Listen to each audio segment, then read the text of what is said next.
आज हम एक मॉरल बेस्ड स्टोरी पढ़ेंगे। टाइटल है जिसका अ लेटर टू गॉड, भगवान के नाम एक चिट्ठी। बहुत ही इंटरेस्टिंग स्टोरी है और इसके थ्रू आप 15 प्लस न्यू वोकेबलरी वर्ड सीख सकते हो। भगवान के नाम एक चिट्ठी। The story was set in a rural farming area. अब ये जो कहानी है ये सेट मतलब इसकी सेटिंग बताई गई है, कहाँ पे सेट हुई है, बैकड्रॉप क्या है इसका, रूरल फार्मिंग एरिया। एक रूरल होता है ग्रामीण, ठीक है, और अर्बन होता है शहरी, मतलब शहर सिटी से रिलेटेड, रूरल होता है गांव से रिलेटेड। सो एक फार्मिंग एरिया, कृषि क्षेत्र जहां पे फार्मिंग की जाती है, वेयर लेंचो, लेंचो ये नाम है, a poor but optimistic farmer, जो कि गरीब था लेकिन ऑप्टिमिस्टिक था, मींस पॉजिटिव सोच रखता था, आशावादी था। Optimistic farmer lived with his family, अपने परिवार के साथ रहता था।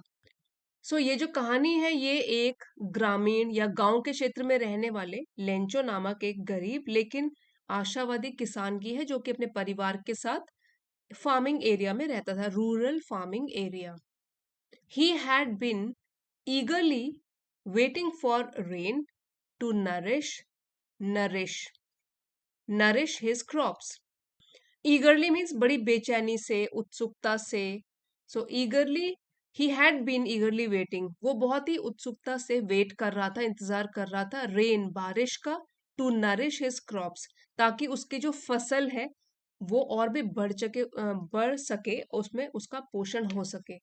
कह सकते हो उसकी फसल और भी अच्छी हो सके, नरिश हो सके, बरसात का वेट कर रहा था। ईगरली उत्सुकता से, बहुत ही बेचैनी के साथ।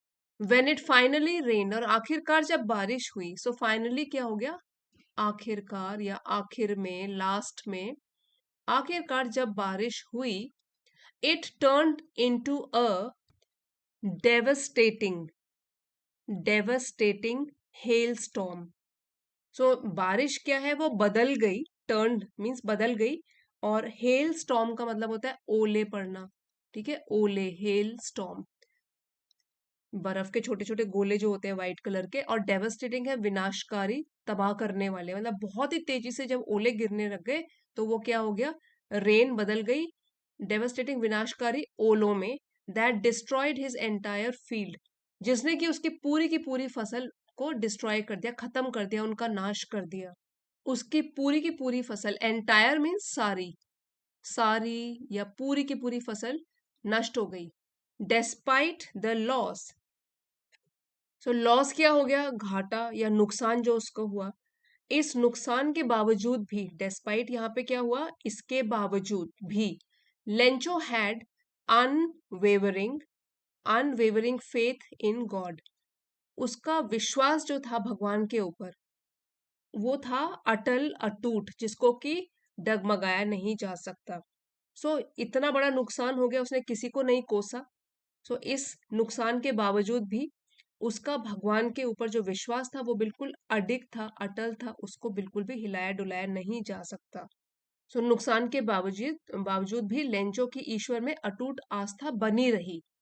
Believing that divine help would come, ये विश्वास करते हुए, बिलीव करते हुए कि भगवान मदद करेंगे। डिवाइन हेल्प, कि अब जो मदद मिलेगी वो तो भगवान की तरफ से ही होगी। डिवाइन का मतलब हो गया ईश्वर से रिलेटेड, भगवान से रिलेटेड, ईश्वरीय मदद ही होगी, वुड कम, आएगी। He wrote a letter to God, उसने लिखा एक भगवान के नाम पत्र, चिट्ठी लिखी, आस्किंग फॉर 100 पीसोस, और मांगते हुए 100 पीसोस। अब जो ये पीसोस है ये भी एक करेंसी है, जैसे हमारी रुपीज होती है। तो इस स्टोरी की सेटिंग है मेक्सिको की। वहां की जो करेंसी है वो क्या है, पीसोस। तो उसने क्या मांगा, 100 pesos, to support his family, अपनी फैमिली को उनका पालन पोषण करने के लिए, सपोर्ट करने के लिए, until the next harvest. Next harvest अब अगले साल ही होगी। हार्वेस्ट क्या होता है, फसल कटाई, जब अगले साल होगी तब तक वो इतने में गुजारा करेगा। उसने भी सोच समझकर 100 पीसोस अपने मन में सोचा कि इतनी वो मांग करेगा भगवान से कि उनको, उसको, लेंचो को प्रोवाइड करें, ताकि वो अपनी फैमिली का सपोर्ट कर सके, लालन पालन कर सके, अगली कटाई तक, अगली फसल की कटाई तक। सारे न्यू वर्ड्स एक बार देख लीजिए। रूरल, रूरल एरियाज होते हैं ग्रामीण क्षेत्र, गांव वाले इलाके। ऑप्टिमिस्टिक होता है कि जो हमेशा पॉजिटिव सोच रखता है, आशावादी होता है। इसका ऑपोजिट होता है पेसिमिस्टिक। यहाँ पे लिख लेती हूँ, पेसिमिस्टिक, PESSIMISTIC,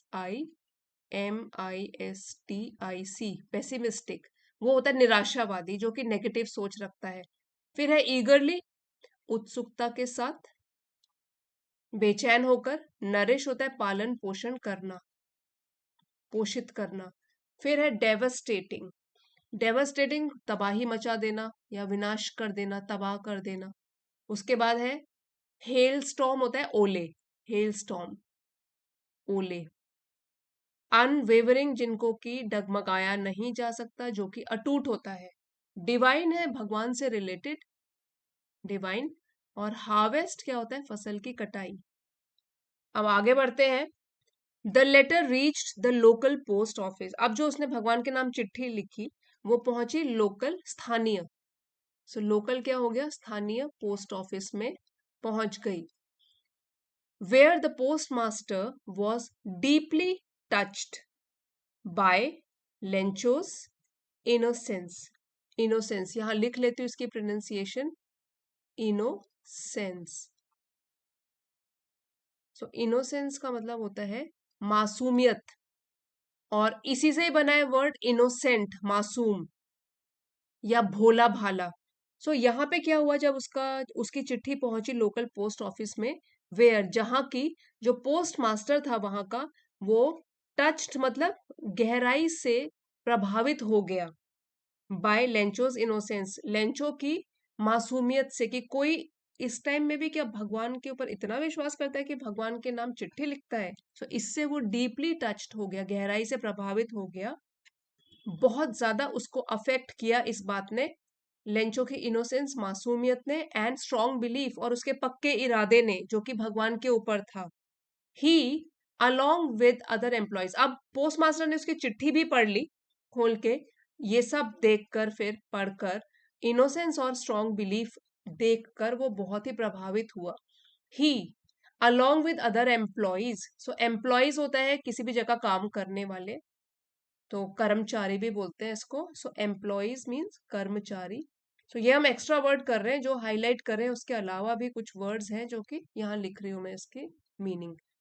ही, अब वो लेंचो अलोंग विद, और साथ में दूसरे कर्मचारी उस पोस्ट ऑफिस के, collected as much money as they could, जितना भी, as much money as they could, जितना भी पैसा वो लोग इकट्ठा कर सकते थे, उन्होंने उतने पैसे इकट्ठे किए, and sent it to Lencho, और उन्होंने भेज दिया लेंचो के लिए, अनोनिमसली, एनोनिमसली, यहाँ इसकी प्रोनाउंसिएशन लिखी है एनोनिमसली। इसका मतलब होता है कि नाम न बताया जाए, जहां पे गुमनाम, जहां पे पता नहीं लगे किसने भेजा है, ठीक है। तो यहाँ पे इसी वर्ड से बना है एनोनिमसली से, एनोनिमस।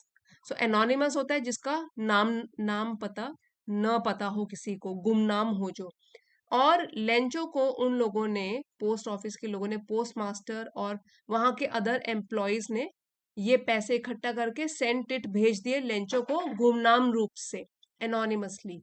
यहाँ पे ये एडवर्ब का काम कर रहा है, एनोनिमसली। हाउएवर, हालांकि, अपॉन रिसीविंग ओनली 70 पीसोस, अब वो लोग जो ऑफिस के लोग थे, वो 100 पीसोस तो कलेक्ट नहीं कर पाए, सिर्फ 70 पीसोस कलेक्ट कर पाए। सो पीसोस आपको पहले बताया था करेंसी है। सो हालांकि रिसीविंग मतलब जब उसको ये मिले पैसे, सिर्फ 70 पीसोस मिले।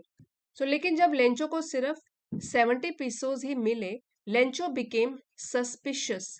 सस्पिशियस, सस्पिशियस का मतलब होता है कि उसको शक हो गया, ठीक है। यहाँ पे स्पेलिंग लिखी है सस्पिशियस, उसको क्या है, शक हो गया इन लोगों के ऊपर, बैंक के लोगों के ऊपर, ठीक है। संदेहपूर्ण, संदेह से भर गया, बिकेम सस्पिशियस। ही बिल, उसने सोचा कि जो 30 पीसोस है वो ऑफिस, ये पोस्ट ऑफिस के लोगों ने रख लिए अपने पास। He believed God had sent the full amount, तो उसको पूरा का पूरा विश्वास था कि भगवान ने भेजे थे full amount, 100 pesos. But accused the post office workers, लेकिन उसने अक्यूज मतलब आरोप लगाया। सो उसने आरोप किसके ऊपर लगाया? Post office workers, post office में काम करने वाले कर्मचारियों के ऊपर, of stealing the rest, stealing चोरी कर लेना, रेस्ट मतलब बकाया, जो भी है 70 उसको मिल गई है, 30 रह गई है, तो 30 पीसेस उन लोगों ने चुरा लिए।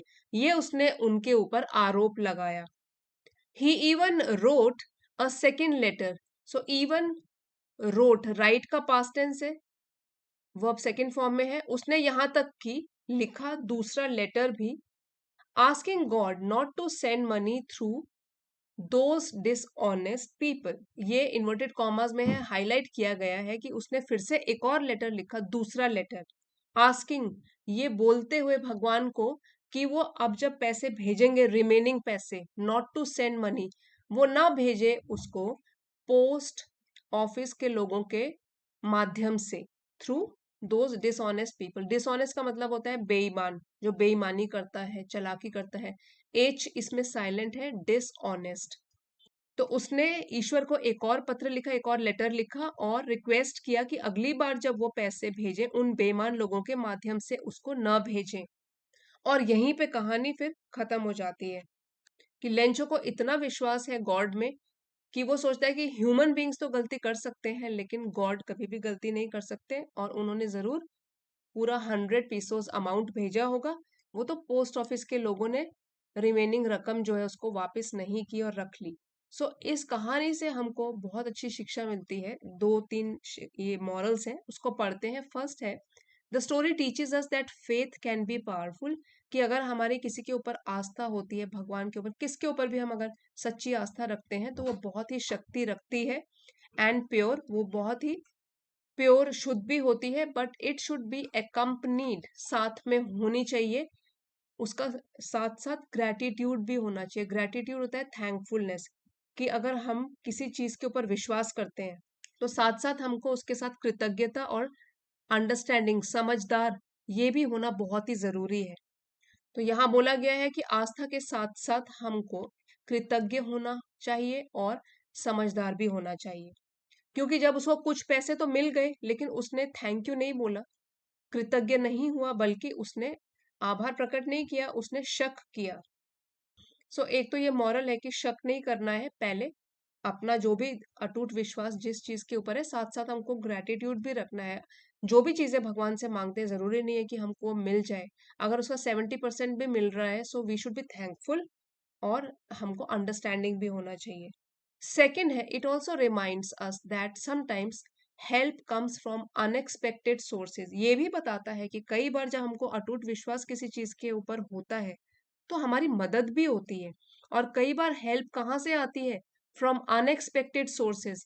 अनएक्सपेक्टेड मतलब जिसकी हम सोच भी नहीं सकते थे कि यहाँ से होगी, यहाँ से भी हेल्प आ सकती है, अप्रत्याशित तरीके से भी हमको हेल्प मिल जाती है। तो ये विश्वास में इतनी ताकत है। And we should learn to recognise and appreciate it. फिर हमको ये भी सीखना है कि जो भी हमको ये मदद मिली है, उसको पहचानना और उसकी सराहना करना, अप्रिशिएट करना, हमको उसके प्रति थैंकफुल भी होना चाहिए। एक और सीख जो इससे मिलती है वो ये है कि हमको बहुत ही जल्दी लोगों को मिस जज नहीं करना चाहिए, मतलब गलत धारणा लोगों के प्रति नहीं बना लेनी चाहिए जल्दबाजी में। सो ये जो एक सिचुएशन होती है उसको हम बोलते हैं आयरनी। आयरनी, और हिंदी में इसको बोलते हैं विडंबना। सो ये आयरॉनिकल सिचुएशन थी कि जिसके ऊपर वो आरोप लगा रहा है, अक्यूज कर रहा है कि इन्होंने मेरे पैसे रख लिए होंगे, उन्होंने ही उसकी मदद की थी। तो this situation, it is called situational irony. Ironical है ये, विडंबना है। सो हमको लोगों को बहुत जल्दी इजीली मिस जज नहीं कर लेना चाहिए, अपना अंडरस्टैंडिंग रखनी चाहिए, समझ बना के रखनी चाहिए। सो फ्रेंड्स, इस लेसन का पीडीएफ आपको चैनल की एलीट मेंबरशिप को ज्वाइन करके मिल जाएगा, जो कि लेवल 2 की मेंबरशिप है। आप चाहते हो सो इसको ज्वाइन कर सकते हो। ये थी हमारी आज की story, a letter to God. I hope आपको पसंद आई होगी। अगर वीडियो पसंद आया है, please don't forget to like, share and subscribe. मिलते हैं अगले वीडियो में। Thank you for watching.